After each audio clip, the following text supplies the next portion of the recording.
He came to her land with blood on his hands, and she was the daughter of the man who should have hated him most.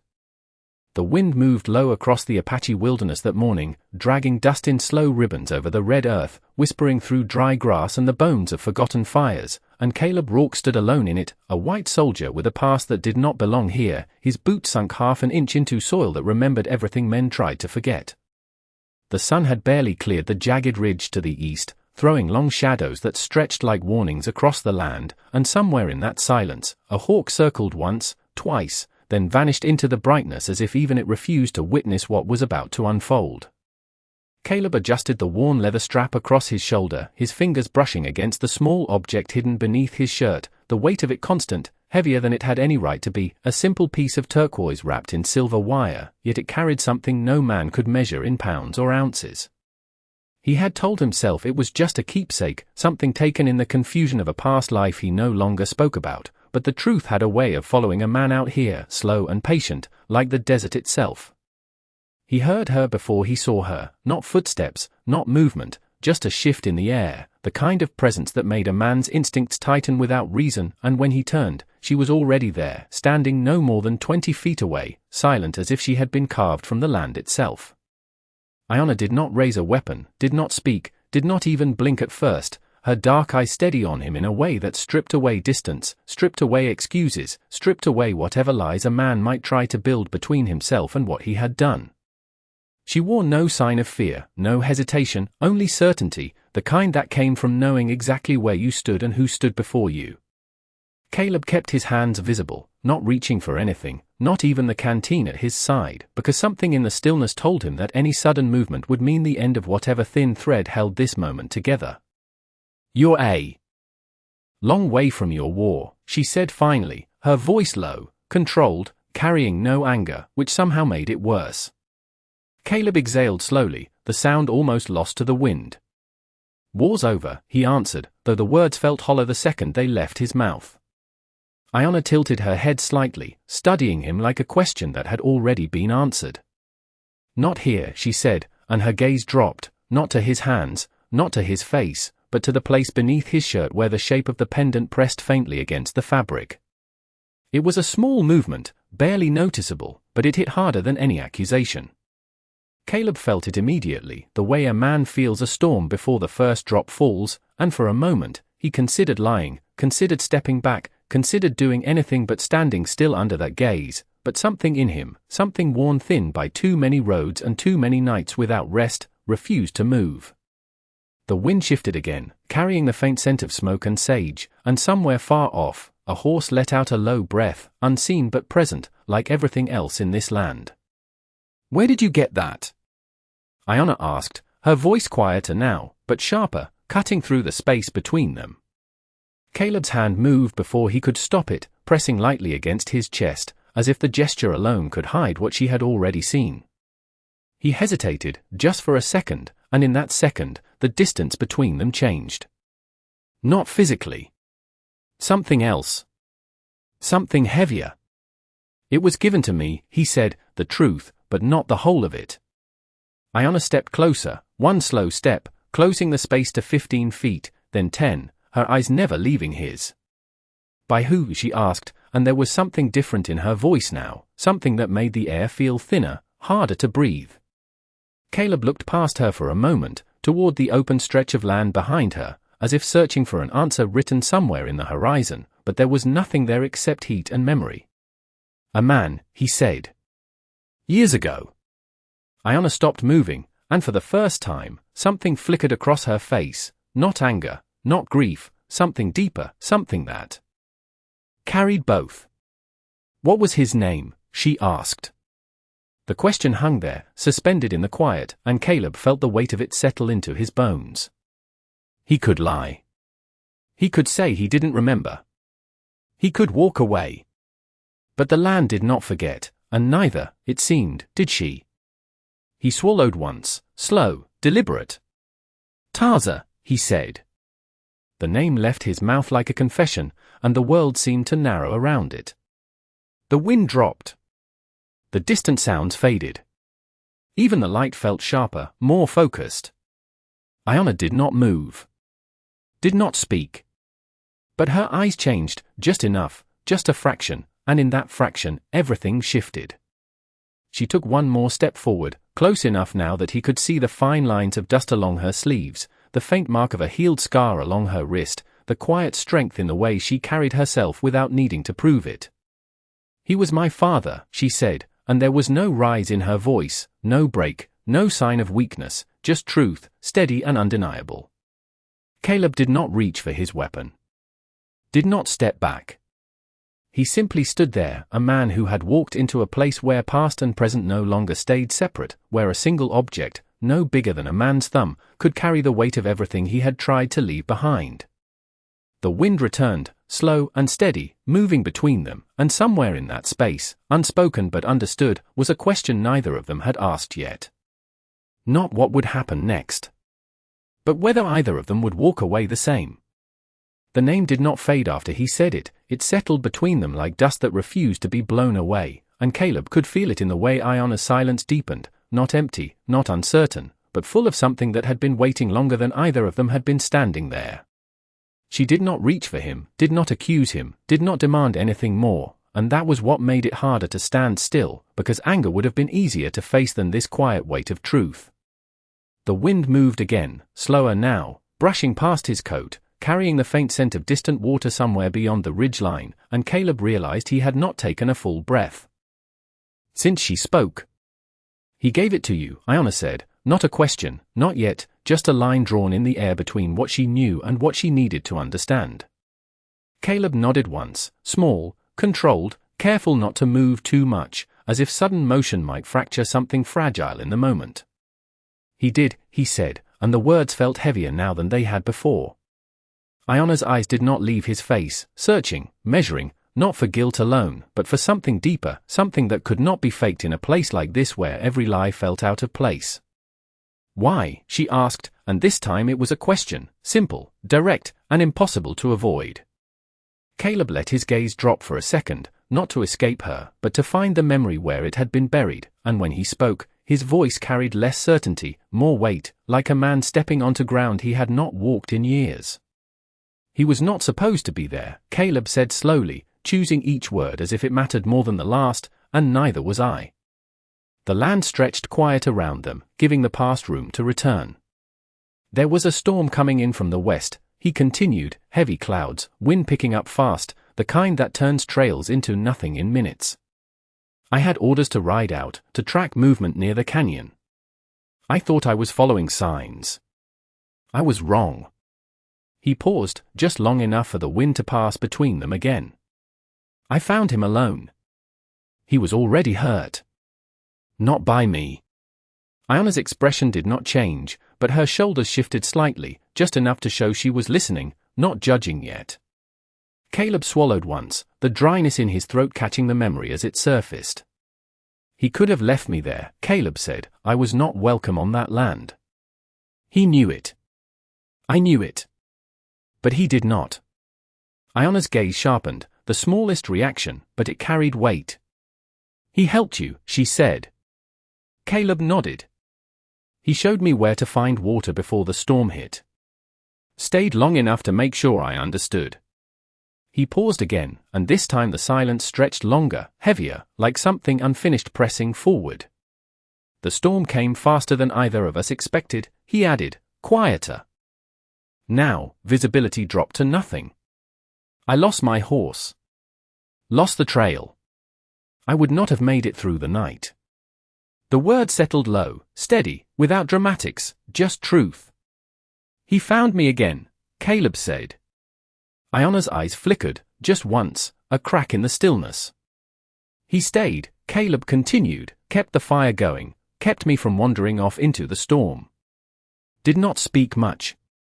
Did not need to." He let out a slow breath, the memory tightening his chest. By morning, the storm had passed. "I thought we were both fine. I was wrong again." The wind shifted, colder now, brushing against the back of Caleb's neck as if the past had followed him into the present. "He had taken a wound before I ever saw him," Caleb said, his voice dropping lower, more controlled, "something he did not tell me about. He moved like it did not matter. But it did."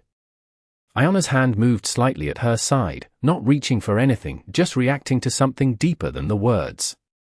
I tried to help him, Caleb said, used what I had. It was not enough. The sentence landed quietly, but it carried everything behind it. Iona did not interrupt. Did not look away. Before Caleb stopped, the word catching, then continued without finishing it. Before the end, he took this from his neck and gave it to me. His hand lifted slightly, not touching the pendant, just acknowledging it. I told him I could not take it. He insisted. Iona's breathing remained steady, but something in her eyes shifted again, not softer, not yet, but no longer fixed in the same place it had been. What did he say? She asked, her voice lower now, closer to something personal than before. Caleb met her gaze fully this time, no distance, no hesitation left to hide behind. He said the land remembers who chooses to stand and who chooses to walk away. Caleb said, each word clear, deliberate, and that someday, someone would ask me why I stayed. The wind moved through them again, quieter now, as if even it was listening. Iona held his gaze for a long moment, longer than before, and in that time, the space between them changed again, not smaller, not safer, but more real, more complicated, like a path that did not lead where either of them expected. She took a slow breath, then another, and when she finally spoke, her voice carried something new, something that had not been there before. And did you stay? She asked. Caleb did not look away. I am still here, he answered. The words did not sound like defense. They sounded like something else. Something unfinished. The answer stayed in the air long after he spoke it, not because it was unclear, but because it carried more than the words themselves, and Iona felt it settle somewhere deeper than thought, somewhere that did not measure truth by sound but by weight. The land around them seemed to hold its breath, the morning light climbing higher, warming the edges of stone and sand, yet the space between them remained cool, untouched, as if time itself had slowed to watch what would come next. She studied him again, not as a stranger now, not entirely, but not as anything she could name either, and that uncertainty moved through her like a quiet current, steady and impossible to ignore. Still here, she repeated, softer this time, as if testing the shape of his answer against something older, something taught long before this moment. Caleb did not move, did not shift his stance or glance away, and in that stillness there was no challenge, no demand, only a kind of patience that did not belong to soldiers, not the kind she had seen before. The wind brushed past again, carrying a faint rustle from the ridge behind her, and Iona's attention flickered there for just a fraction of a second before returning to him, but that moment was enough for Caleb to notice. He followed her gaze, not with urgency, but with quiet awareness, and he understood without being told that they were not alone in the way that mattered here. Your people are watching, he said, not as a question, not as a warning, just as something understood. Iona did not deny it. They always are, she answered, and there was no pride in it, no threat, only fact, the same way the sky was blue and the earth was red. Caleb nodded once, slow, accepting the truth of it without resistance, and for a moment neither of them spoke, the silence stretching not as tension now, but as something that allowed the moment to breathe. Iona stepped past him then, not turning her back fully, but moving just enough to shift the balance between them, her presence no longer blocking his path, but not inviting him forward either. Walk, she said, her voice steady, and she did not look at him when she spoke. Caleb hesitated, not out of fear, but out of understanding that this was not permission, not yet, but it was not refusal either. He took one step, then another, moving in the direction she had chosen, not beside her, not behind her, but slightly offset, the space between them measured, intentional. The ground beneath his boots shifted from loose dust to firmer earth, marked faintly by tracks that would mean nothing to most men but carried stories to those who knew how to read them, and Iona moved through it without hesitation, her steps light, precise, never wasted. After a few yards, she spoke again, her voice quieter now, carried more by the air than directed at him. If what you said is true, she began, and there was a pause there, not doubt, but consideration, then you carry more than that stone. Caleb glanced toward her, but she did not return the look, her eyes fixed ahead, scanning the land as if it spoke to her in ways he could not hear. I know, he said simply, and there was no defense in it, no attempt to lessen what she meant. Iona slowed slightly, just enough for him to match her pace without closing the distance, and she let out a breath that was almost lost to the wind. My father believed in choices, she said, the words coming carefully now, each one placed with intention, not the ones men are forced into, but the ones they make when no one is watching. Caleb felt the weight of that settle into him, familiar and unfamiliar at the same time, like something he had known once but forgotten how to hold. He believed a man shows who he is when he does not need to, she continued, and now there was something beneath her voice, not anger, not yet forgiveness, but something that carried both the memory of loss and the possibility of something else. They walked another 20 yards in silence, the sound of their steps blending with the soft whisper of wind through dry grass, and then Iona stopped. She turned slightly this time, enough to face him without fully closing the distance, and her eyes met his again, steady, searching, but no longer fixed in the same place they had been when they first stood across from each other. There is water ahead, she said, nodding toward a shallow dip between two low ridges, a spring that does not dry even when the land forgets everything else. Caleb followed her gesture, seeing nothing at first but rock and shadow, but he trusted that she saw more than he could. You will go there, she added, her tone shifting just slightly, not harsher, but more defined, you will wait. Caleb's brow tightened just a fraction, not in resistance, but in question. For what? He asked. Iona held his gaze, and this time there was something unmistakable in her eyes, not anger, not trust, but a decision forming, unfinished but real. For truth, she said.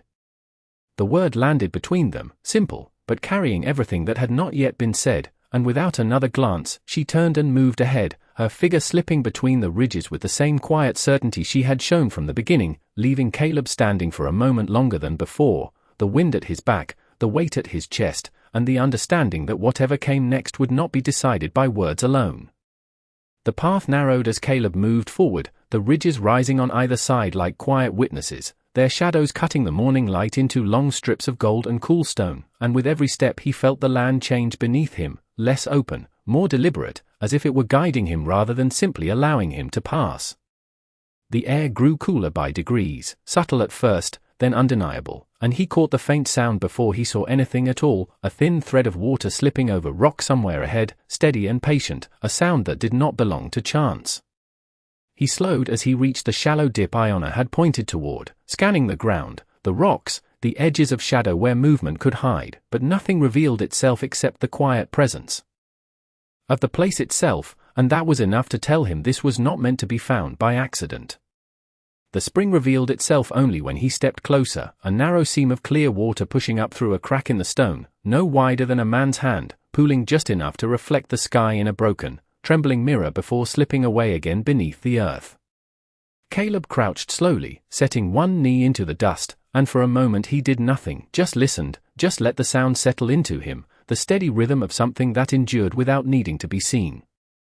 He reached out then, dipping his fingers into the water, feeling the cold bite of it against his skin, real, grounding, and he brought a small handful to his lips, drinking without haste, without hunger, as if the act itself required respect. When he finished, he sat back against a low rock, not too close to the spring, not turning his back to the open space behind him, and he waited, because that was what she had told him to do, and out here, instructions like that were not suggestions. Time stretched differently in that place, not measured by minutes or hours, but by the slow movement of light across stone, by the way the shadows shifted inch by inch, and Caleb let it pass without counting, his thoughts quieter than they had been in a long while, not gone, but no longer pressing forward all at once. The pendant rested against his chest, still, heavy in its own way, and for the first time since he had stepped into that land, he did not reach for it, did not adjust it, did not question it, he simply let it be. Somewhere above, a small bird landed briefly on the edge of the ridge, watching, then lifted again without sound, and Caleb followed its movement with his eyes, not expecting anything to come from it, but aware that everything out here moved with purpose, even when it seemed otherwise. He did not know how long he had been there when the feeling changed, not a sound, not a movement, but a shift in the air, the same quiet awareness he had felt before, the kind that told him he was no longer alone even if he could not see who had joined him. He did not turn immediately, did not reach for anything, because something in him understood that reacting too quickly would close whatever door had been left open. You came back, a voice said from somewhere behind him, not Iona's, older, deeper, carrying a weight that came from years rather than anger. Caleb turned then, slow, controlled, his eyes finding the figure standing at the edge of the ridge, a man with silver threaded through his dark hair, his posture straight, his presence steady in a way that did not need to announce itself. The man did not move closer, did not step down toward the spring, but his gaze held Caleb where he sat, measuring, not with suspicion, but with something more careful, more deliberate. She said you would wait, the man added, and there was something in the way he spoke that told Caleb this was not a test of patience alone. Caleb rose slowly to his feet, keeping his hands at his sides, his posture open but not exposed, and he nodded once. She told me to, he said. The man's eyes flickered briefly to Caleb's chest, to the place where the pendant rested beneath the fabric, and something unreadable passed through his expression before settling again into calm. And you do what she tells you, the man said, not mocking, not impressed, simply observing. Caleb held his gaze, steady. I do what is right in front of me, he answered. The man considered that, the silence stretching just long enough to feel intentional, and then he stepped down from the ridge, each movement measured, unhurried, until he stood across from Caleb with the spring between them, the water moving quietly at their feet like a boundary neither of them crossed. Names matter here, the man said after a moment. Yours. Caleb did not hesitate. Caleb Rourke, he said. The man nodded once, as if placing the name somewhere among others he carried. I am Thomas, he replied, and though the name was simple, the way he spoke it carried weight, like something tied to more than one life. Another silence followed, but this one felt different, less like distance, more like the space before something important was spoken. Thomas's gaze returned to the pendant, and this time he did not look away. That was not meant for you, he said quietly.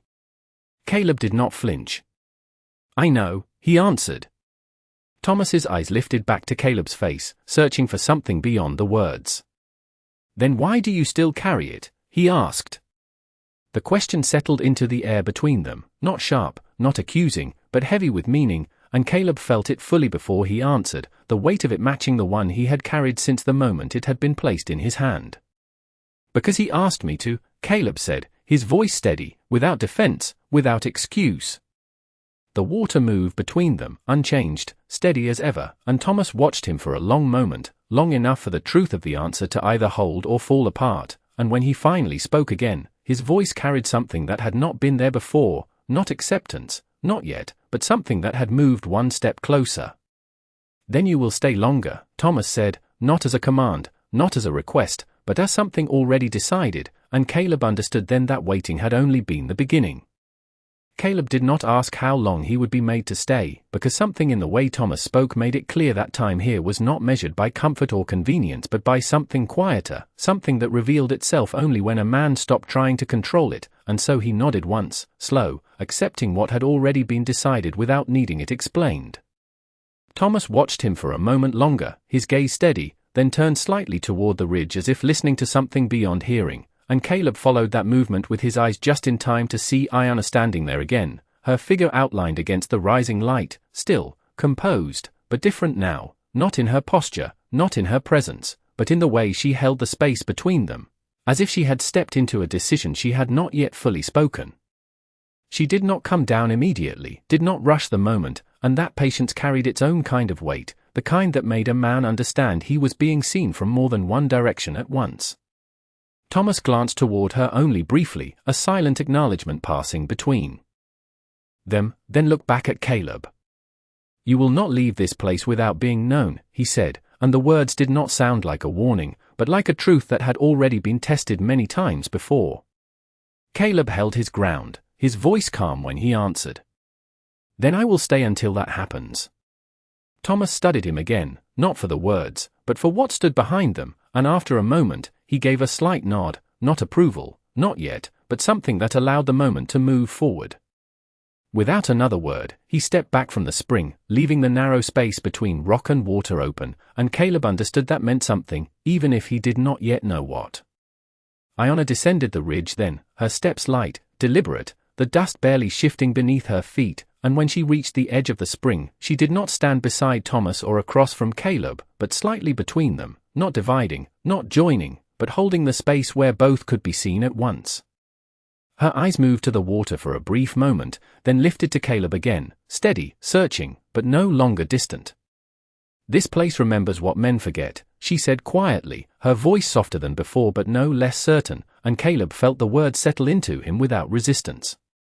He glanced down at the thin stream of water, watching the way it moved without effort, finding its path through stone that had never tried to stop it, and he understood, not fully, but enough to remain still. Iona stepped closer to the spring, crouching slightly, her fingers brushing the surface just as his had before, and for a moment, the gesture mirrored his own in a way that did not feel accidental. She lifted a small amount of water, letting it fall back slowly, watching it return to its course before speaking again.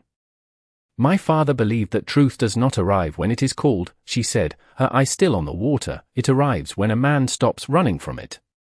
Caleb did not answer immediately, because the words did not ask for one, and instead he stood there, letting the silence take shape around them again, the kind that did not press, did not demand, but waited.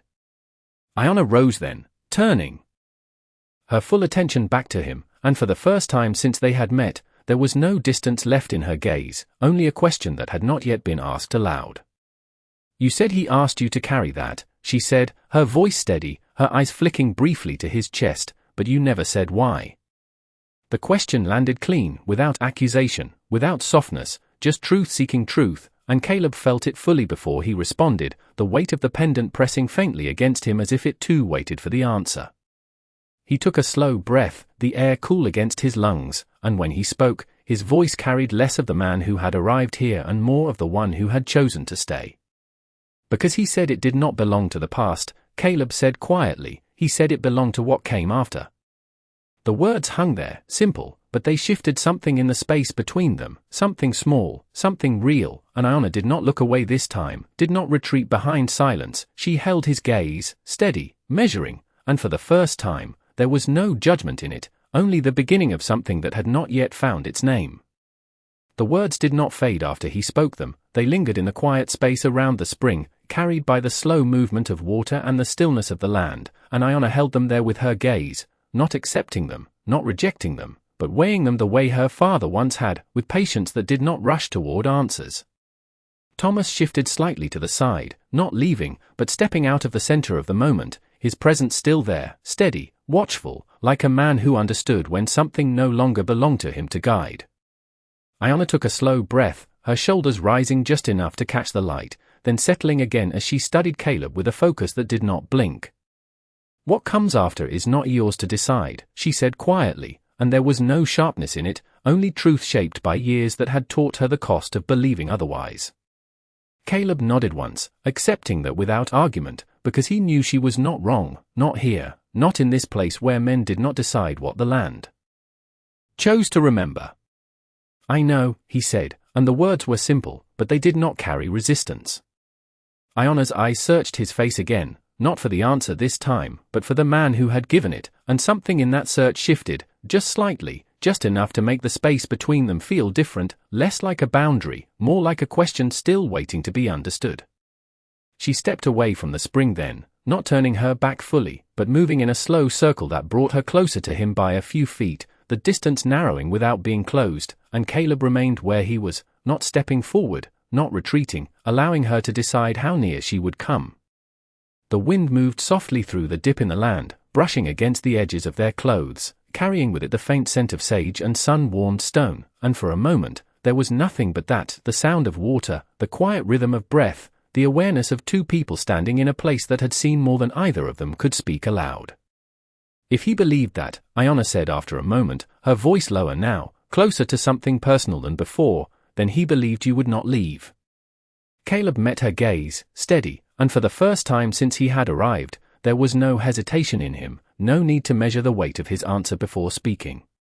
"He believed I would choose not to," Caleb said, and the distinction was small, but it mattered, and Iona heard it. Her eyes flickered once, a quiet acknowledgement, and she let that sit between them before speaking again. "Choice is easy when it costs nothing," she said, her tone shifting slightly, not harsher, but more grounded, shaped by experience rather than doubt. Caleb exhaled slowly, the air leaving him in a controlled breath that carried no argument. "It has not been easy," he said, and the words were not a defense, not an explanation, just a statement that stood on its own. Iona held his gaze for a long moment, and something in her expression changed again, not softened, not hardened, but clarified, as if a piece of the question she carried had moved into place.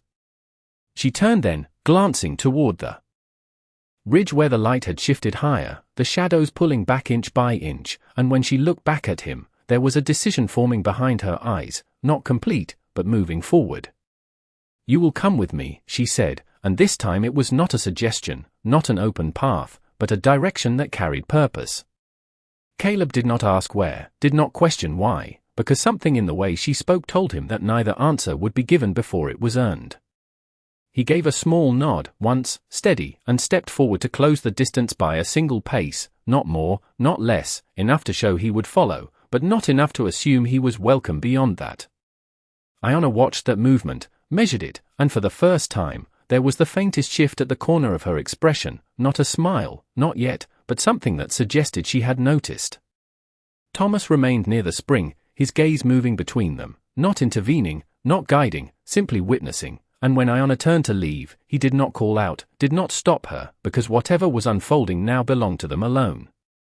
The path she chose did not follow the open ground, it curved along the edge of the ridge, narrow, uneven, a trail that required attention, and Caleb stepped into it without hesitation, his boots finding their place where hers had been, careful, deliberate, aware that every step forward was no longer just movement, but part of something he had already agreed to without fully understanding. The land stretched ahead of them, quiet, watchful, and somewhere in that silence, something had shifted, not enough to be named, not enough to be trusted, but enough to make the next step matter more than the last. The trail tightened as it climbed, no wider than a man's shoulders in places, forcing each step into careful intention, and Iona moved ahead without looking back, her pace steady, unhurried, as if she trusted the land to decide whether Caleb would keep up or fall away. The sun had risen higher now, warming the rock beneath their feet, but the path held on to pockets of shade that cooled the air in brief passing moments, and Caleb felt the shift with every few yards, heat. Then shadow, light then silence, like the land itself was testing his attention. He did not speak, did not ask where she was leading him, because something in the way she carried herself made it clear that questions asked too early would not be answered, and out here, patience seemed to matter more than certainty. A loose stone shifted under his boot, a small sound, barely more than a whisper, but Iona stopped immediately, her hand lifting slightly at her side, not signaling him to freeze, not commanding, just marking the moment. Caleb stilled without thinking, his weight settling into the ground, his breath slowing as he waited. Iona crouched near the edge of the trail, her fingers brushing the dust lightly, tracing something too faint for him to see from where he stood, and for a few seconds, the only sound was the wind moving low through the canyon below. "You see it," she said, not looking back, her voice calm, certain. Caleb stepped closer, slow, careful not to disturb what she had found, and lowered himself just enough to follow the line her hand had traced. At first, there was nothing, just scattered marks in dry earth, but then it shifted, the pattern revealing itself not as one shape, but several, layered, overlapping, moving in the same direction they were heading. "Tracks," Caleb said quietly. Iona nodded once. "Not old," she replied. Caleb studied them again, the spacing, the depth, the direction, and something in him recognized the story without needing it explained. "More than one," he added. Iona rose slowly, her eye scanning the ridge above them, then the narrow stretch ahead. "3," she said. Caleb exhaled softly, not alarmed, not yet, but aware, the kind of awareness that settled into a man's posture without needing to be spoken. "They are not from here," she continued, and there was something in the way she said it that carried more than just observation. Caleb glanced at her, catching the edge of that meaning. "You are sure?" he asked. Iona met his gaze briefly, and the answer was already there. "This land speaks differently to those who belong to it," she said, then turned back toward the trail. The wind shifted again, carrying a faint sound from somewhere ahead, distant, uneven, like something brushing against brush or stone, and Caleb heard it this time, not clearly, but enough to know it was not the land itself. Iona took a step forward, then stopped again, her shoulders tightening just slightly, and when she spoke, her voice was lower, more focused. "They are moving toward the valley," she said. Caleb followed her line of sight, the ridge opening just enough to reveal a stretch of land below, wider, flatter, with sparse trees scattered like quiet markers across the earth. "Is that where you are taking me?" he asked. Iona did not answer immediately, her eyes fixed on the distance, calculating, weighing something that had not been part of the path before. "It was," she said after a moment. The distinction settled between them, subtle, but clear. Caleb waited, not pushing, not offering anything she had not asked for, and for a few seconds, the decision belonged entirely to her. Then she turned, not back the way they had come, not fully toward the valley either, but toward a narrower cut in the rock, half hidden by shadow, a path that did not look like one unless you knew it was there. "We do not go where they expect," she said, and there was a quiet firmness in it now, something that had shifted from observation to choice. Caleb nodded once, already moving to follow as she stepped into the shadowed path, the air cooling immediately, the light narrowing above them, and as he entered that space behind her, he understood without needing it spoken that whatever waited ahead was no longer just about him proving something to her, it was about what they would face together, even if neither of them had said that word out loud. The passage narrowed further as they stepped into shadow, the light above reduced to a thin ribbon between jagged stone, and the air cooled enough that Caleb could feel it settle against his skin like a quiet warning, not of danger alone, but of something that demanded attention with every step. Iona moved without hesitation, her shoulders angled slightly to slip through the tightest points, her hand brushing the rock only when needed, never for balance, always for awareness, and Caleb followed at a measured distance, placing his boots where hers had been, careful not to disturb what little the land chose to reveal. The sound from the valley faded behind them, replaced by something subtler, the soft echo of their own movement returning from the stone walls, a reminder that even silence had shape in a place like this. After several yards, the path bent sharply, opening just enough for them to stand side by side without touching, and Iona stopped, her head tilting slightly as if listening to something beyond hearing. Caleb stilled beside her, his breath slow, his posture steady, and he felt it too then, not a sound, not exactly, but a change in the air, like the difference between wind that wandered and wind that carried intention.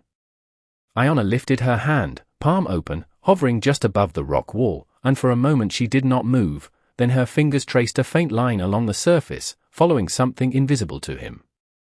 "This way was not meant for many," she said quietly, her voice softened by the stone around them, and Caleb glanced at the narrow stretch ahead, understanding that whatever this path was, it had not been carved by chance. "It keeps what should not be found," she added, and there was no pride in it, only truth. Caleb nodded once, absorbing that without question, because the land had already begun to teach him that not everything needed to be explained to be understood. They moved again, slower now, each step deliberate, and after a few more turns, the passage opened into a small hollow no wider than 30 feet across, the walls rising steep on all sides except for a narrow break that overlooked the valley below. Light spilled in from above, softer here, filtered, and in the center of the hollow stood a single tree, its branches thin but alive, leaves catching the sunlight in quiet flashes of green against the red stone. Iona stepped toward it without hesitation, and Caleb followed, his eyes moving across the ground, the edges, the lines of shadow, reading what he could, but the place held its own kind of silence, not empty, not abandoned, but waiting. "They will pass below," Iona said, her gaze fixed on the opening in the rock, and Caleb moved to stand a few feet behind her, not crowding the space, but close enough to see what she saw. The valley stretched wide beneath them, the tracks they had found earlier now clearer from this height, cutting across the land in a line that did not belong, and in the distance, 3 figures moved slowly along that path, too far to make out clearly, but close enough to confirm what she had already known. Caleb's jaw tightened slightly, not from fear, but from recognition of what their presence meant. "They are not looking for water," he said quietly. Iona shook her head once. "They are looking for something that does not belong to them," she replied, and her voice carried a steadiness that did not leave room for doubt. The wind rose gently through the hollow, stirring the leaves of the tree, and for a moment, the sound filled the space between them, soft, almost like a whisper. Caleb's eyes moved from the figures below back to Iona, and he studied her, the way she stood, the way she watched, not with anger, not with fear, but with a clarity that did not rush toward action. "What will you do?" he asked, and the question was not about tactics, not about force, but about choice. Iona did not answer immediately, her gaze still fixed on the valley, and when she finally spoke, her voice was quieter than before, but stronger in a way that came from certainty. "We will not meet them where they stand," she said, then turned her head slightly toward him, her eyes meeting his with a steadiness that held no distance now, only decision. "We will meet them where truth cannot be avoided." The word settled into Caleb with a weight he understood without needing it explained, and he gave a small nod, once, steady, because whatever came next was no longer about proving who he had been, but about choosing who he would be when it mattered, and as the figures below moved closer to the line that would bring them beneath the hollow, the silence between Caleb and Iona shifted again, no longer uncertain, no longer divided, but shared, like two paths that had not yet joined, but were moving toward the same place. The figures below moved steadily along the valley floor, their pace unhurried, unaware of the narrow hollow above them, and Caleb watched in silence as the distance between those men and the unseen line Iona had spoken of grew smaller with every step they took. The wind carried their presence upward now in faint, broken sounds, the shift of boots against dirt, the low murmur of voices too distant to understand, but close enough to feel, and it settled into the space between Caleb and Iona like a quiet pressure that neither of them acknowledged out loud. Iona stepped back from the edge of the overlook, her attention no longer fixed on the men below, but on the hollow itself, her gaze moving from the lone tree to the surrounding rock, tracing lines only she seemed to fully read. Caleb turned with her, his eyes following her movement, and for a moment, he realized she was not watching the valley anymore, she was preparing for something else entirely. "They will reach the shadow line in less than 10 minutes, Caleb said quietly, his voice low, measured, not urgent, but aware. Iona gave a small nod, not because she needed the estimate, but because she accepted it, and she moved toward the tree, her hand resting briefly against its trunk, fingers brushing the rough bark as if confirming something that had already been decided. "This place was not chosen for hiding," she said, her voice soft, steady, carrying through the hollow without echo. "It was chosen for truth." Caleb studied the ground more carefully then, the shape of the hollow, the way the light fell across it, the way the narrow opening above the valley created a single path where sight and sound would carry without obstruction, and slowly, the understanding formed. "They will see us," he said. Iona turned her head slightly, her eyes meeting his, and there was no hesitation there now, only clarity. "They must," she answered. The word settled with a weight that did not need to be explained, and Caleb nodded once, accepting it fully, because he understood then that whatever would happen next would not come from surprise, not from force, but from something that demanded to be faced in the open. The wind shifted. Again, stronger now, moving through the hollow and lifting the leaves of the tree into a soft, restless motion, and Iona stepped into the center of that space, not hiding behind stone, not taking position at the edge, but standing where the light touched the ground most clearly. Caleb remained a few feet behind her, not stepping beside her, not yet, but close enough that the distance between them no longer felt like separation. The figures below reached the shadow line at the base of the ridge, their shapes darkening as they moved beneath the overhang, and for a moment, they slowed, their heads turning slightly, as if something in the air had changed. Iona did not move. She did not call out. She simply stood there, her presence steady, unhidden, and the stillness of it carried downward in a way that no sound could. Caleb watched as one of the men below looked up, not directly at them at first, but toward the ridge, scanning, uncertain, and then the second followed, then the third, their attention drawn not by noise, but by something they could not ignore. The moment stretched, silent, fragile, and then Iona took one step forward, into full light, where there could be no mistake, no doubt about where she stood or who she was, and the men below saw her clearly for the first time. Caleb felt the shift immediately, not in the men, not yet, but in the space around them, as if the land itself had drawn a line that could not be crossed without consequence. He stepped forward then, closing the final distance to stand just behind her shoulder, not in front, not shielding, not claiming, but present, fully, without hesitation. The pendant rested against his chest, still, but no longer hidden, and for the first time since he had entered this land, Caleb did not feel its weight as something he carried alone. Iona's voice came then, calm, unwavering, carrying across the hollow and down into the valley with a clarity that did not need to be raised. "You walk where you were not invited," she said, and the words did not accuse, did not threaten, they simply stated what was already true. The men below stood still now, their movement halted, their attention fixed, and for a moment, no one spoke, no one moved, and in that silence, something deeper than confrontation settled into place, something that did not belong to anger or fear, but to the simple, undeniable presence of truth standing where it could not be avoided. The words settled over the valley like a stillness that could not be shaken loose, and for a moment the three men below did not answer, did not move, as if the ground beneath them had shifted in a way they could not yet understand. The wind moved low through the grass at their feet, brushing dust in slow circles, and one of them stepped forward half a pace before stopping again, his posture uncertain, his gaze lifting fully now to where Iona stood in the light. Caleb remained just behind her, not hidden, not leading, his presence quiet but unmistakable, and he felt the tension below begin to change, not rising, not breaking, but turning inward, like men measuring something they had not expected to face.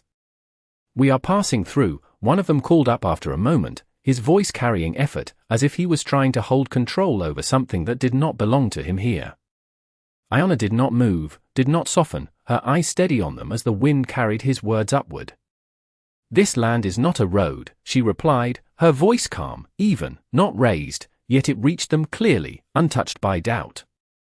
The man below shifted again, glancing briefly to the others beside him, then back up, and this time his voice held less certainty. "We are not looking for trouble," he said. Caleb felt something in that sentence, not the words themselves, but what they avoided, and he stepped forward just enough to stand beside Iona now, not ahead, not behind, his shoulder aligned with hers, his stance steady. The movement was small, but it carried meaning, and the men below noticed. "Then you are looking for something else," Caleb said, his voice measured, clear, carrying downward without force, and the valley seemed to hold it for a moment before releasing it back. The men below did not answer immediately, and in that silence, the truth of it began to show itself, not through words, but through hesitation. Iona's gaze did not waver. "You follow tracks that do not belong to you," she said, and there was no accusation in it, only the quiet certainty of someone who already knew. One of the men took another step forward, then stopped again, his eyes narrowing slightly as he looked up toward them, as if trying to understand how much had already been seen. "We are searching for something that was taken," he said finally, and this time there was a different tone in his voice, not defiance, not even defense, but something closer to insistence, as if he needed the statement to be believed more than it needed to be heard. Caleb's eyes moved briefly to Iona, then back down, and he spoke again, not louder, not sharper, just clearer. "And you believe it is here," he said. The man below did not answer right away, but the silence spoke enough, and Iona took a slow breath, the movement small, controlled, before stepping forward one more pace, fully into the light where there could be no shadow left to hide behind. "What you seek does not belong to you," she said, and this time there was something deeper in her voice, not anger, not warning, but a line drawn without needing to be seen. The wind rose slightly, carrying her words outward, and the men below stood still, their posture no longer uncertain, but no longer certain either, caught between what they had come for and what they now faced. Caleb felt the shift settle into him, the moment narrowing, not toward conflict, but toward something that required choice, and he reached up slowly, deliberately, drawing the pendant from beneath his shirt, letting it rest in his hand where the light could catch it. The turquoise glinted softly against the sun, the silver wire reflecting just enough to be seen clearly from below, and the reaction was immediate, not loud, not sudden, but undeniable, a stillness that deepened as the men below fixed their gaze on it. Iona did not look at him, did not react outwardly, but Caleb felt the change beside him, subtle, present, as if the air itself had shifted again. "You follow a thing you do not understand," Caleb said, his voice steady, holding the pendant where it could be seen, not as a challenge, not as a claim, but as truth made visible. The man below took a slow step back this time, not retreating, not yet, but adjusting, and when he spoke again, his voice had lost the certainty it carried before. "That belongs to us," he said. Caleb did not lower his hand.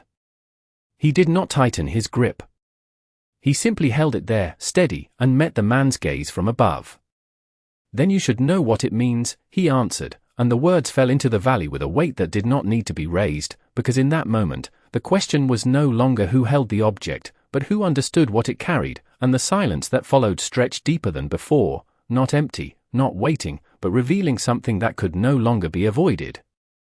The turquoise caught the light and held it, not bright, not demanding, just steady, and the three men below seemed to feel that steadiness more than see it, their posture shifting in small, uncertain ways that spoke louder than any denial they could offer. The one who had spoken last lowered his gaze for a brief moment, then lifted it again, slower this time, as if what he saw above him no longer fit the story he had brought into this valley.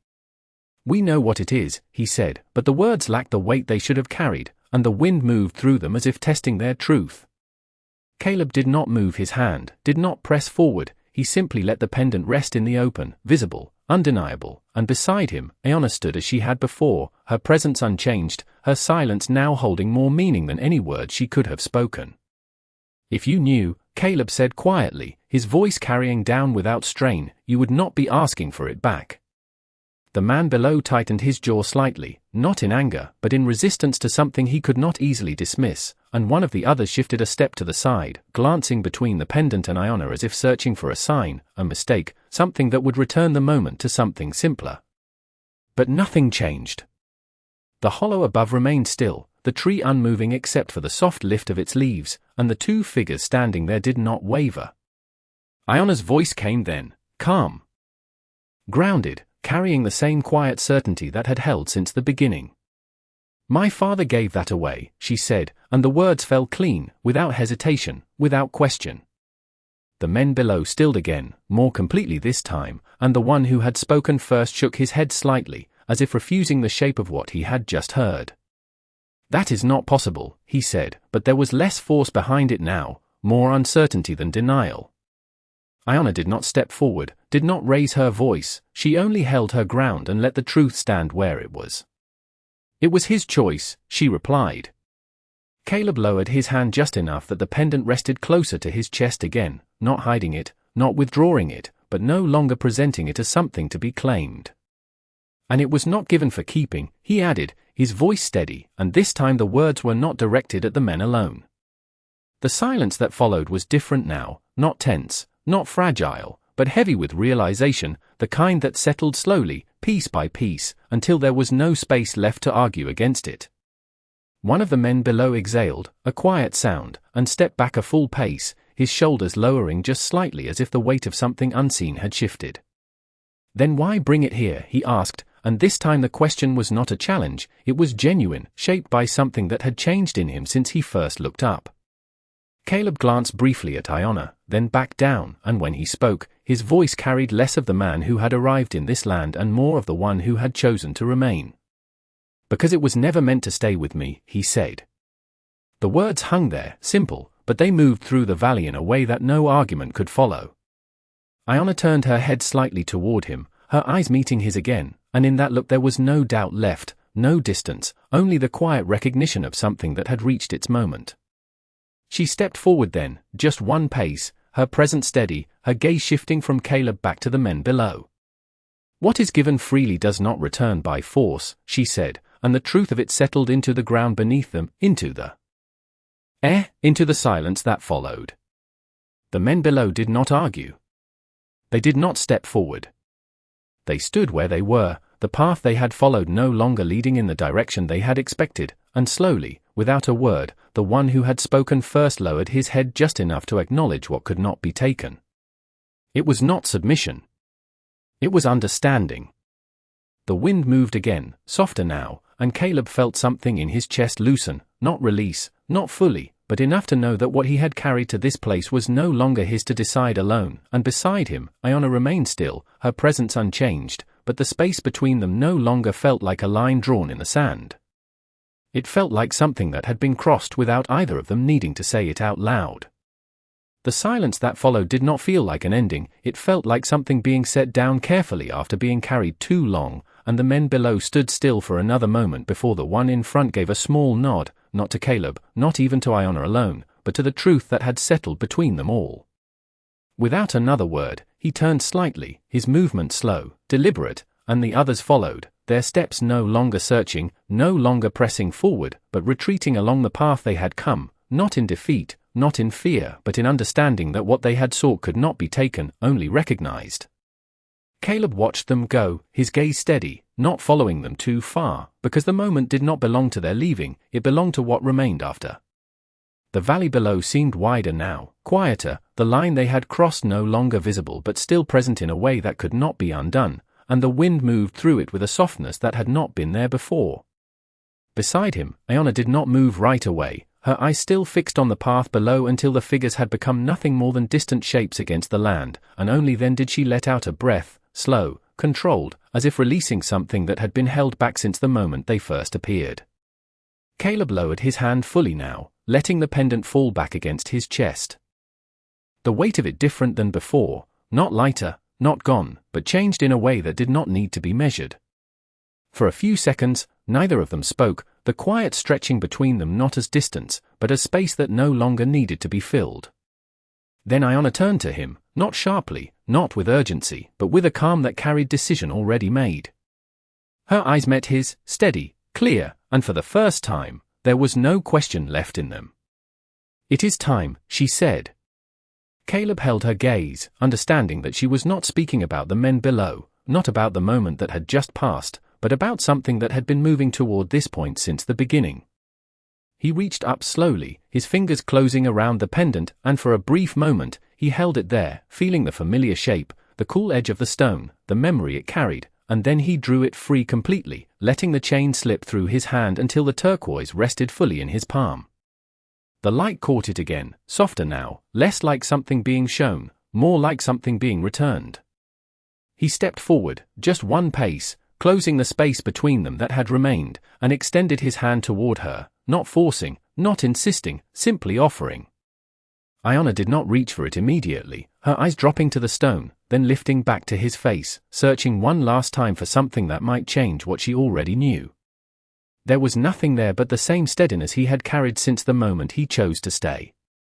Slowly, she raised her hand, her fingers brushing his as she took the pendant from his palm, the contact brief, but enough to carry more than words could have.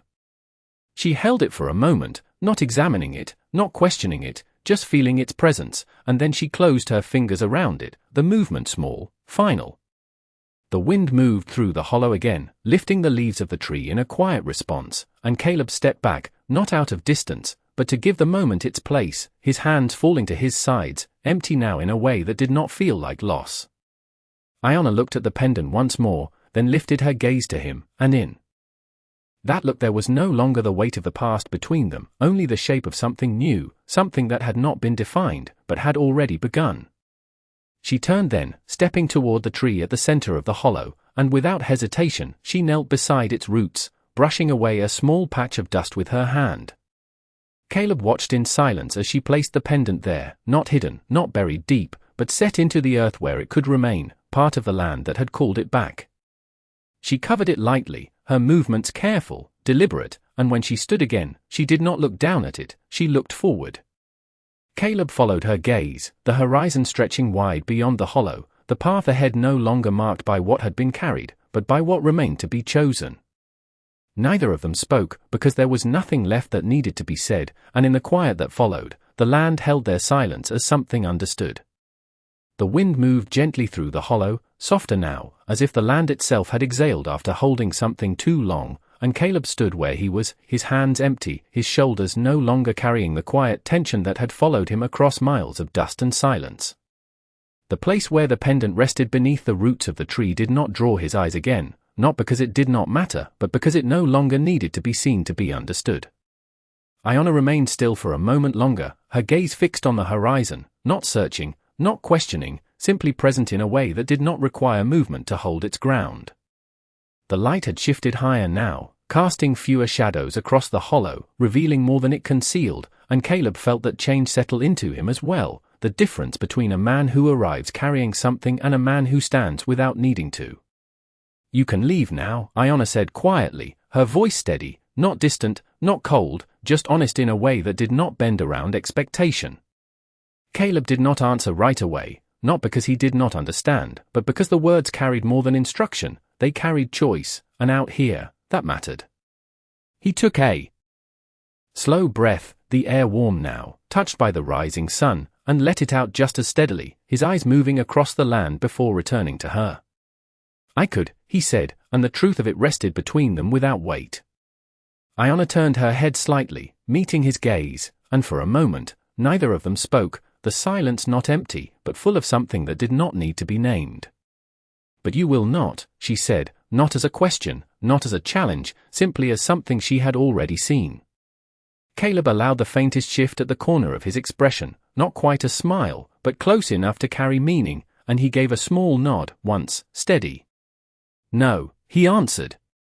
The wind brushed past them again, carrying the scent of dry grass and distant stone, and Iona stepped forward, not away, but closer to the path that led out of the hollow, her movement unhurried, her presence unchanged, yet something in the space between them had settled into something new, something that did not belong to suspicion or distance anymore.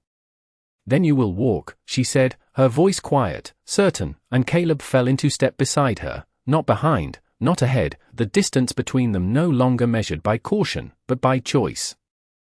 They moved toward the narrow passage they had entered from, the path opening gradually as they stepped back into the shifting light, the valley stretching out once more before them, wide and silent, holding no trace of the men who had passed through it. The world had not changed. The land remained what it had always been. But something within it had shifted, something small, something quiet, something that did not announce itself, but remained all the same. As they walked, their steps found a rhythm, not identical, not forced, but aligned in a way that did not need to be spoken, and Caleb felt it in the steady movement forward, the absence of what he had carried replaced by something lighter, something he could not yet name, but did not question. Iona glanced at him once, brief, unguarded, and in that moment, there was no path standing between them, no line left to cross, only the path ahead, open, uncertain, and shared. Neither of them spoke again. Because nothing needed to be added to what had already been understood, and as they disappeared into the narrowing trail, the hollow behind them returned to stillness, the tree standing quiet over the place where something had been given, something had been returned, and something new had begun without needing to be claimed. Out here, justice did not arrive with noise or force. It arrived in silence, in choice, in the quiet decision to stay when leaving would have been easier, and the land, patient as ever, remembered.